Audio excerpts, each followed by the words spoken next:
guys, what's going on? What's good? What's good? This is me, the Infinity Midwife, coming to you once again.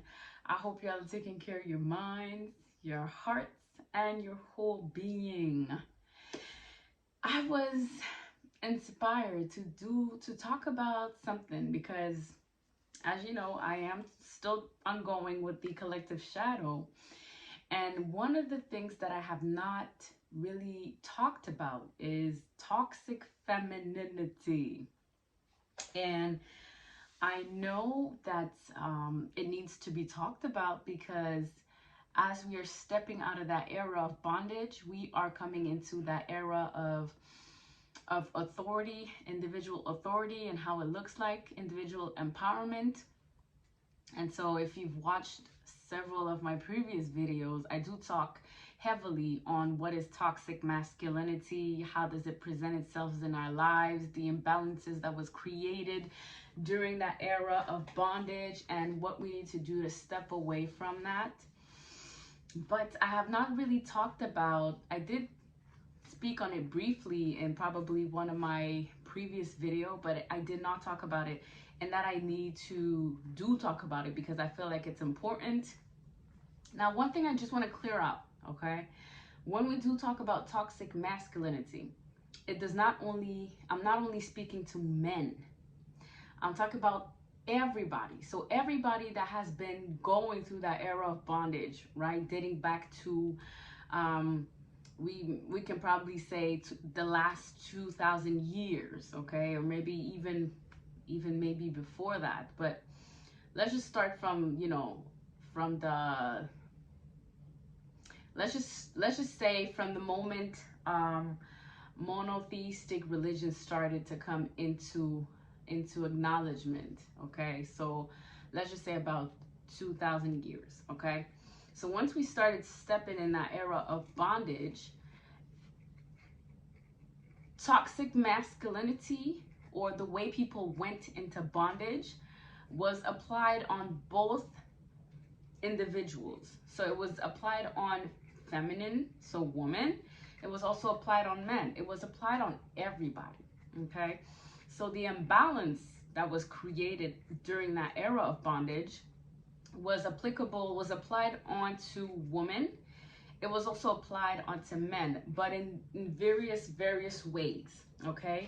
And one of the ways that it was created was, you know, boxing or having that heavy authority upon the woman.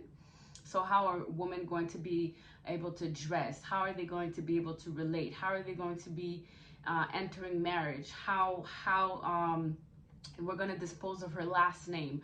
Who takes upon legacy? Like, all these notions were applied during that era, right? And then on the other side is, you know, how our men are going to be utilizing that power, how men are going to have that economical role of leadership on women, how our men are going to have, you know, all these openings so that they can create the industrial age that we have known, how our men are going to be using military, or, you know, how are we going to bring military power by using men to go into war?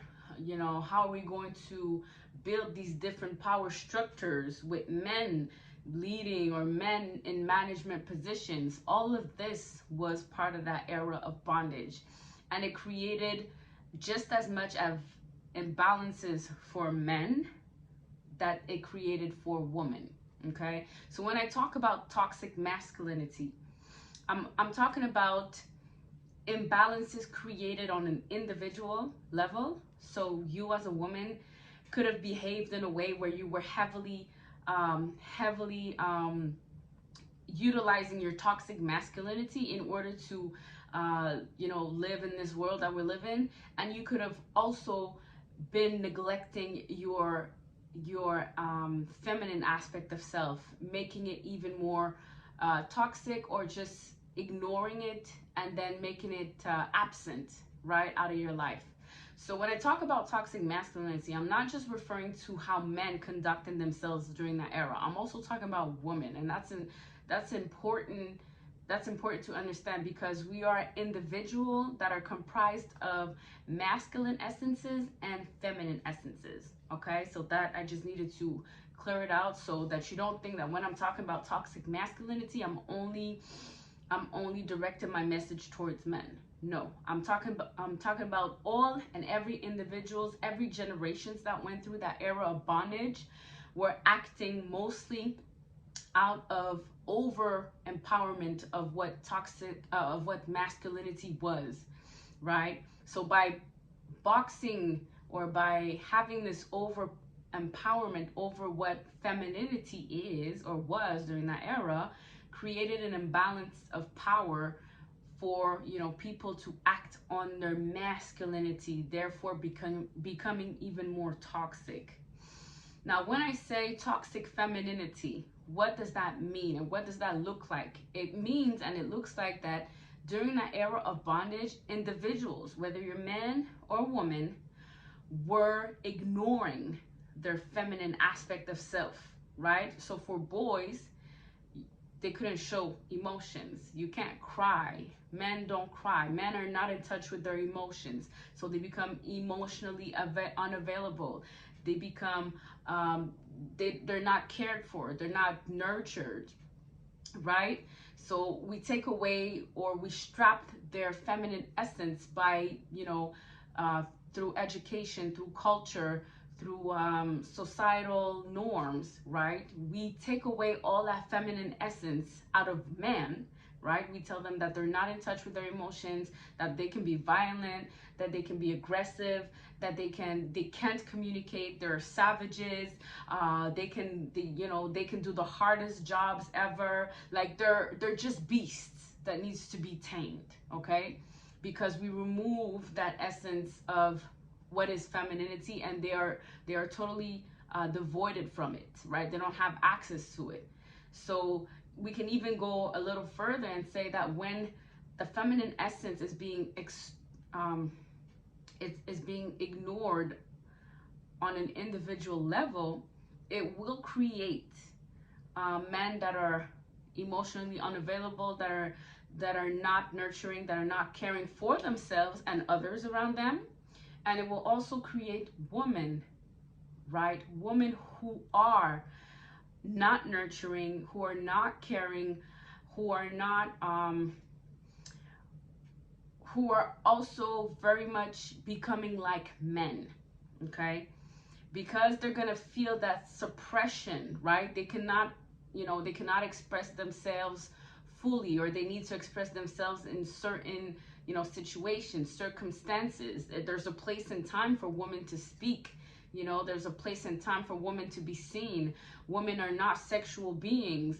Women are like this, women are like that. So we're labeling women with very definite boxes, and women needs to find a way to fit in. That was the way femininity was expressed during that era of bondage, whether through culture, education, religion.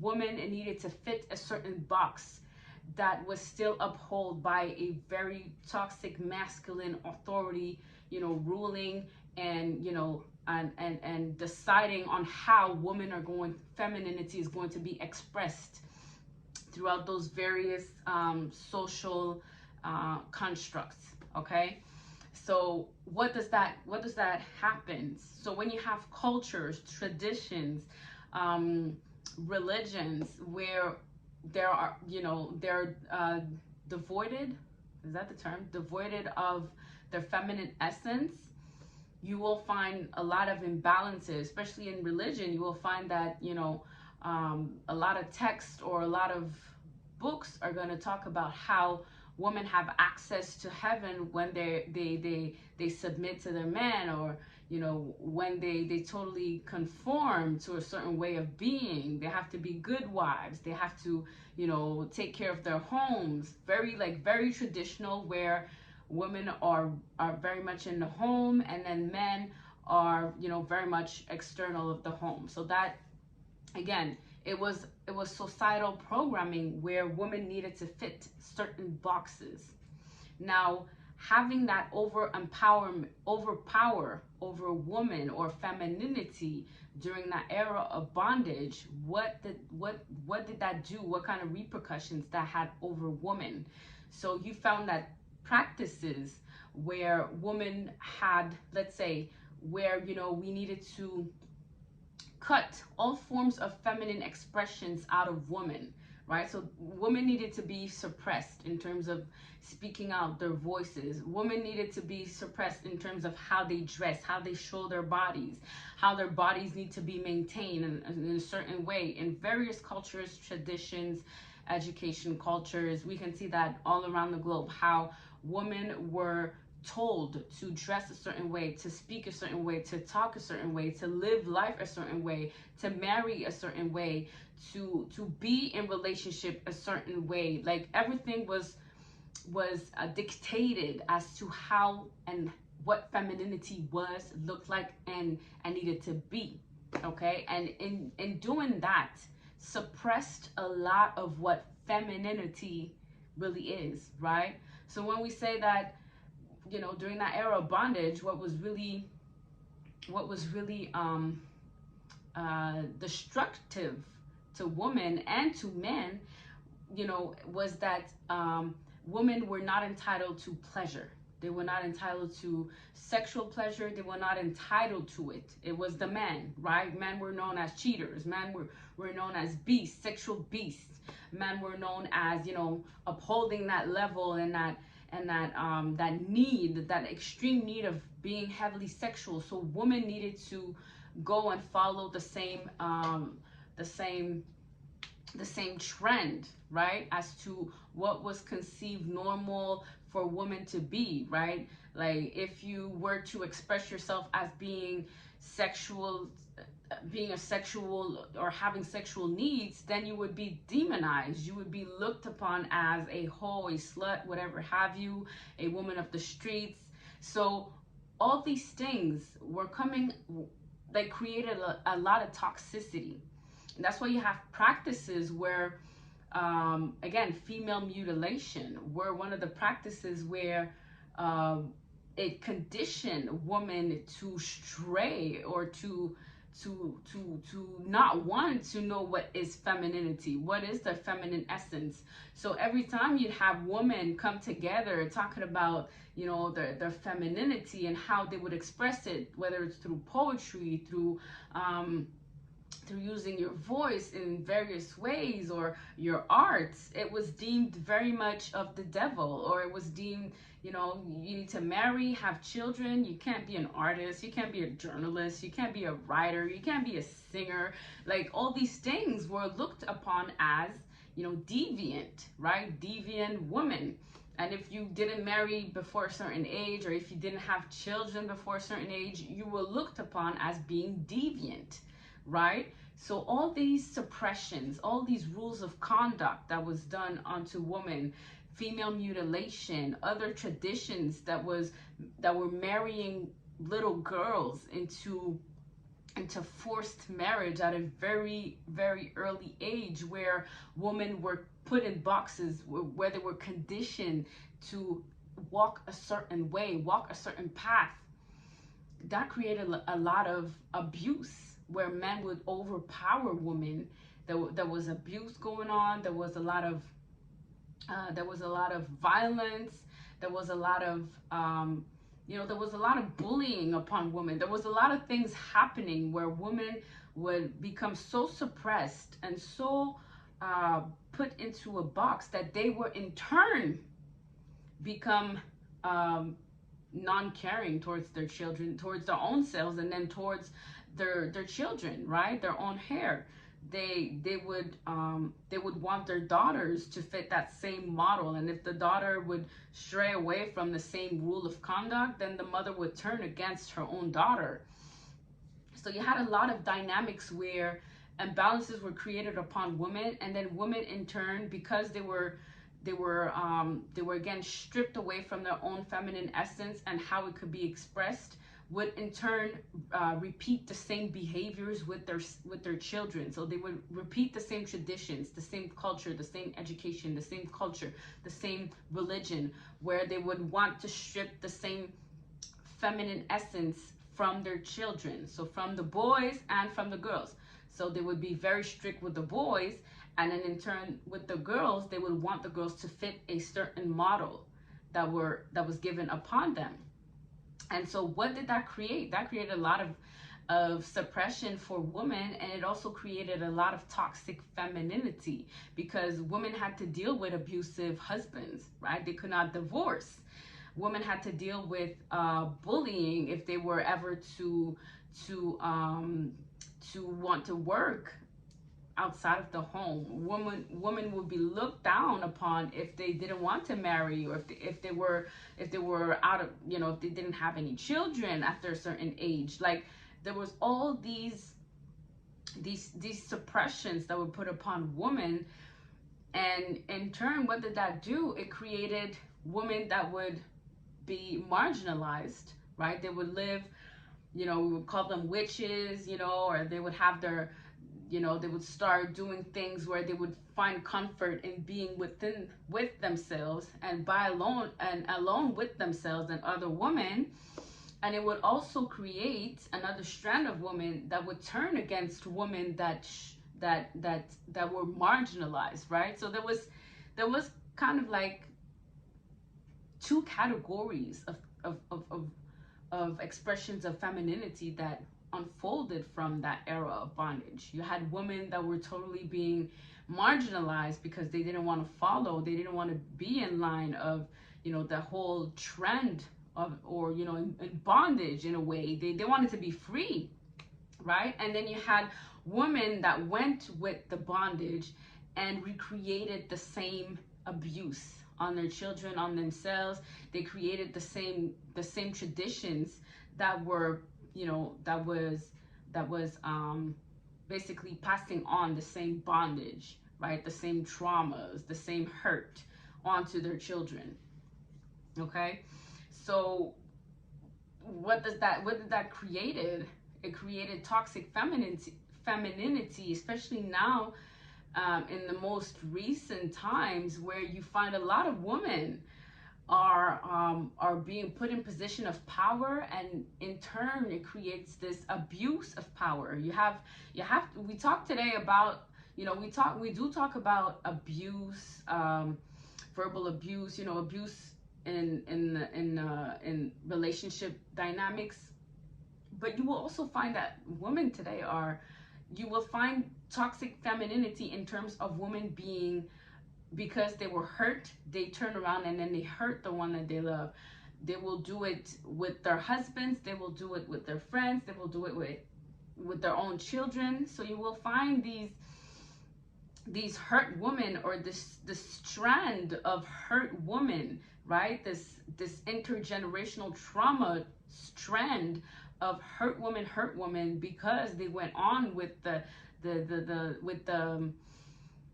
I would say with the bondage. They passed on that bondage, or that trauma of bondage. And what it became recently is, you have women who wants to break free from that bondage that they were kept on, you know, that was passed on to them from their foremothers onto them.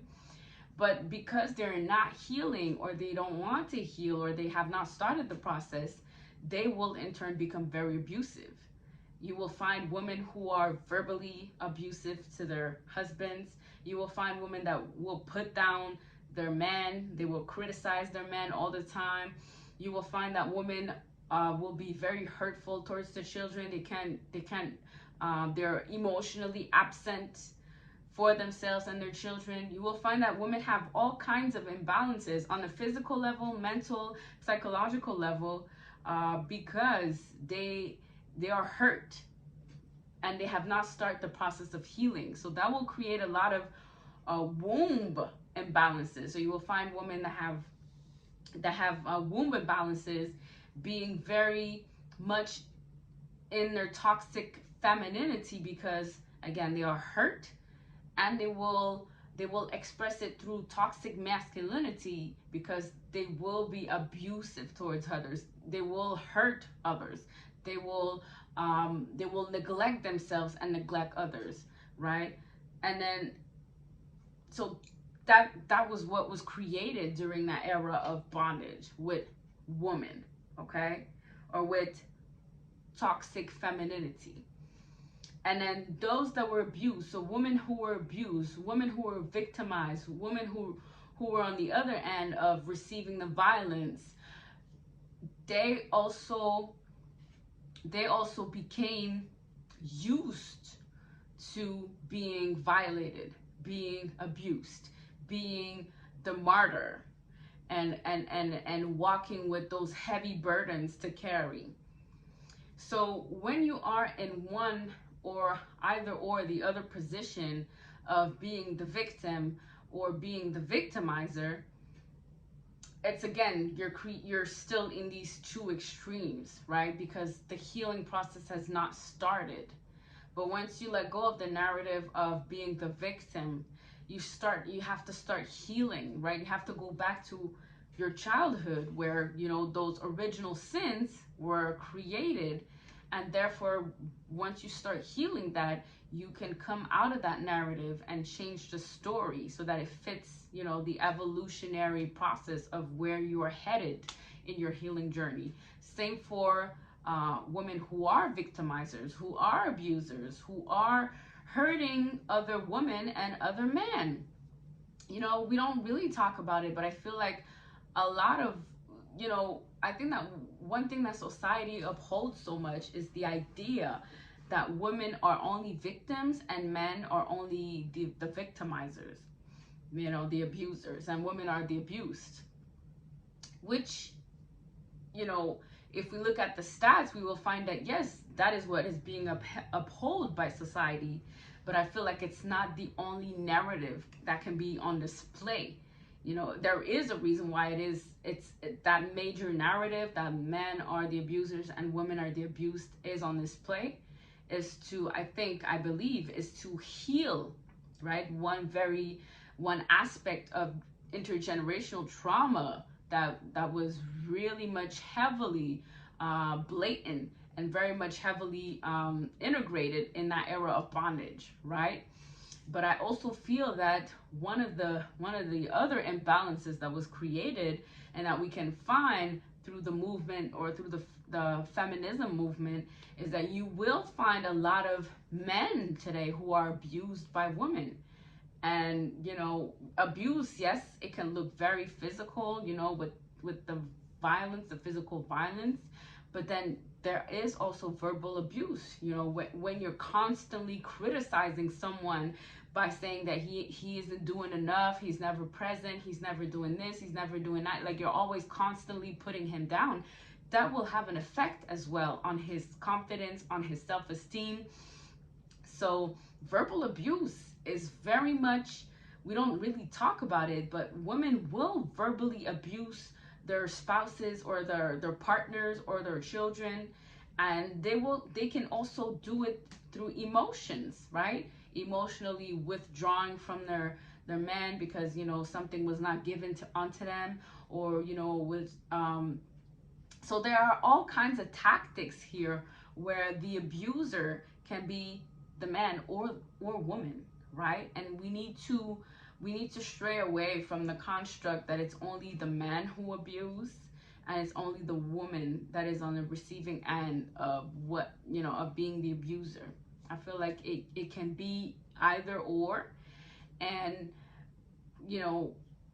we need to come to the realization that through the era of bondage, a lot of those imbalances were created, right? Defining the roles in the home, defining the roles in society of what women should do and should not do, and then what men should do and men should not do, right? And as we are leaving that era of bondage, there needs to be a lot of healing by redefining, our I want to say redefining our roles, but more so redefining on an individual level,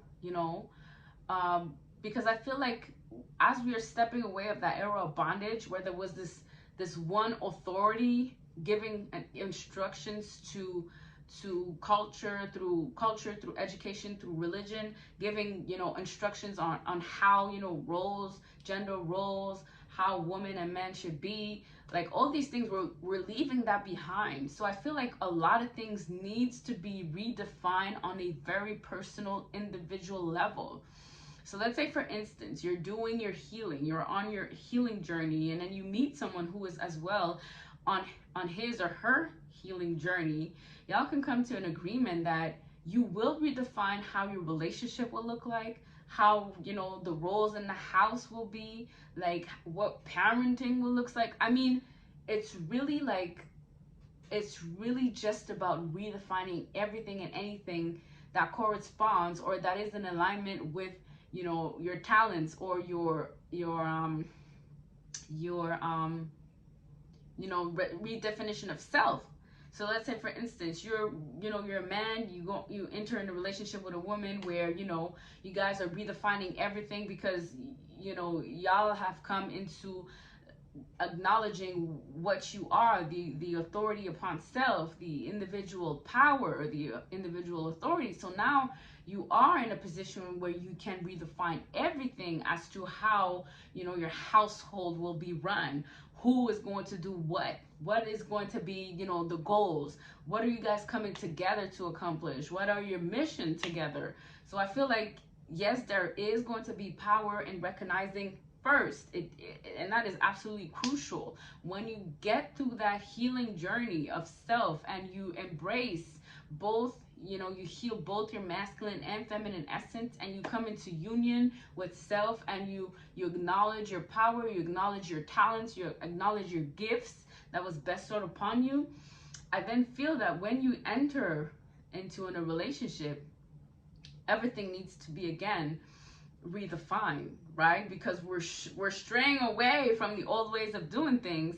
So if you think that you're going to enter a relationship with the old ways of doing things, that okay, woman, you stay in the kitchen, me, I'll be outside doing the house, you know, I'll be outside, you know, coming in the bringing in the money. I mean, it can work, right? But it's going to be, it's going to need to be expressed. It's going to be, it is going to be communicated, is what I'm saying. It's not going to be by default, right? Because everything's going to be redefined.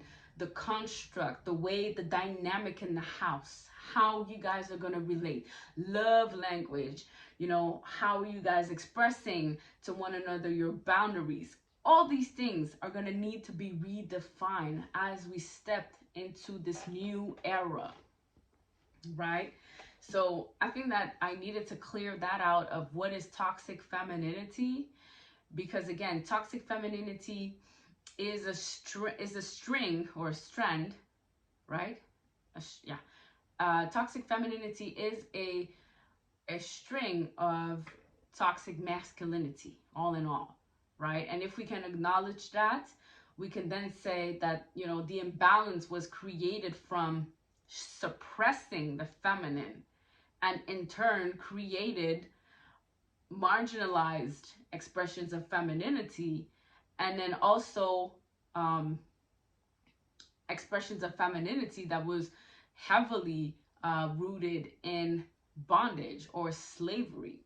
Okay, and that I mean, there are some in-betweens, constructs and archetype as well that was created out of it, but mostly you would find these two categories, right? And you would find that also for men that was totally stripped of their feminine essence, right? Men back then could not talk, right? They were not communicative.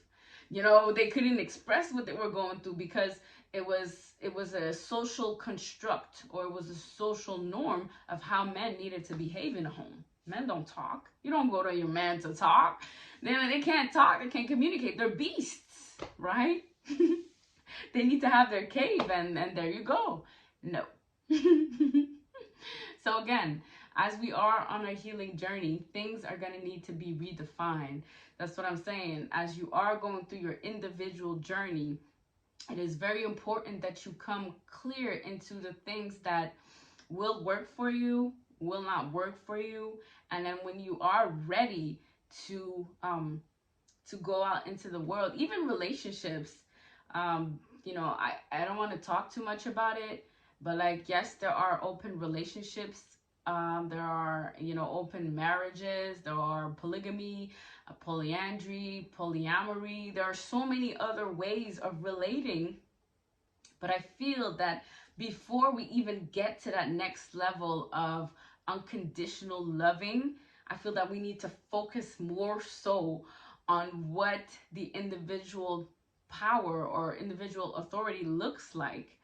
And then, having to transcend that, then we can move into dynamics where power can be shared with another individual. And then when we can collectively, on a collective level, master that, then we can move into appreciating or sharing that more so conditional love with a broader number of people. But I feel that we're not there yet. Some people practice it, but again, it's not a I don't think it's available to everyone, because not everyone is doing the work, is what I'm trying to say. There needs to be work done onto, reparenting ourselves, ridding ourselves of toxic masculinity, toxic femininity, healing both, coming into union with self, healing our inner child, reparenting ourselves, finding joy in the pleasures and what brings us joy, recognizing that, appreciating that in ourselves, and then being able to relate with others who are sharing the same values, and then bringing that joy or that appreciation to the next level is going to require that we do come as a collective to a higher knowledge or a higher acknowledgement of, what is love, right? Or, when you are walking in that love, that unconditional love, how willing are you to share it with another individual, or, with a multiplicity of people? I mean, that's going to be what we are going to explore in maybe the next 50 or 100 years. But now we're really stepping into, healing self, coming into individual power, individual authority.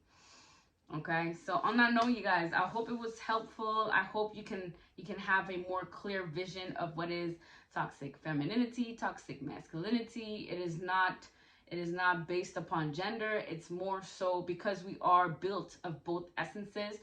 We've been going through a slavery era or a bondage era where both essences were one was suppressed, one was overpowered and became toxic, and it both hindered the individuality of both men and women. Okay, through different various social constructs. So that being said, I hope you're taking care of your mind, your hearts, and your whole being. And I truly hope that you are not, yes, you can go through